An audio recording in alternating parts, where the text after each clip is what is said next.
Welcome to Chess Master Episode 14. Today, we enter the exciting world of chess openings. After learning about the board and pawn structures, it's time to see how the battle begins.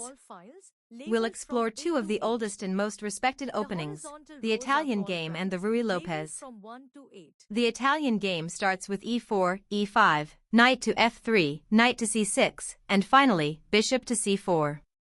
This is one of the oldest openings, focusing on rapid development and control of the center. White targets the weak f7 pawn and prepares for a quick castle. It's perfect for aggressive players who love tactical battles. The Ruy Lopez, also known as the Spanish opening, begins similarly, but white moves the bishop to b5 instead of c4.